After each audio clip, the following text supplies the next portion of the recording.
پېښور کې د 14 اګست په مناسبت د ښار په بېلابېلو سیمو کې د ازادۍ د ورځې مراسم روان دي چې سیک ورورولۍ پکې هم خپله خوښي له نورو هیوادوالو سره شریکه کړې ده.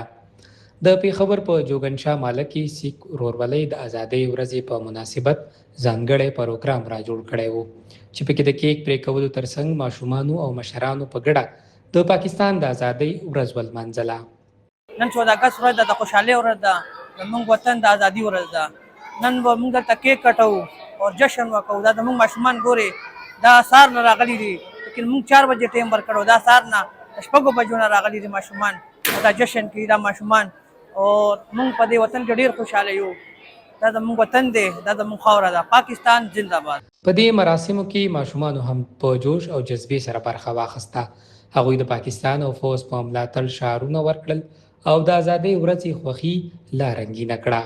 او تاسو ګورئ چې په خبر کې په ډېر لویه سطح باندې موږ دلته لوکل ګوردوارا ده بای جوګه سیند په دې کې ډېر غټ پروګرام شو، جشن ازادي کیک کټ شو او ډېر په ماشومانو کې او غټو کې ډېره لویه جذبه ده. ګورئ چې کوم پاکستان کې دهشتګردي کېږي دا صرف سیک کمیونټي باندې نه ده شوې، په دې کې زموږ مسلمانونه، پولیسونه دا شهیدان شو، پاک آرمي جوانان شهیدان شو، سیویلین پکې ډېر شهیدان شو، زموږ هم پکې تقریبا اوسه پورې 38 کسان شهیدان شو.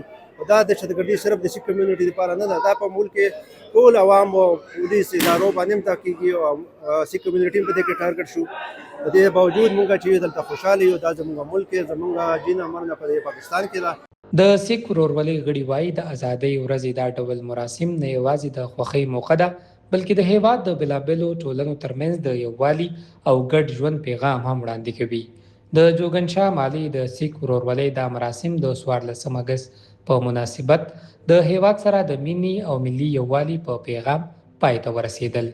د کیمرامین بي ارشد سره سلمان یوسفزی، شال نیوز، پېښور.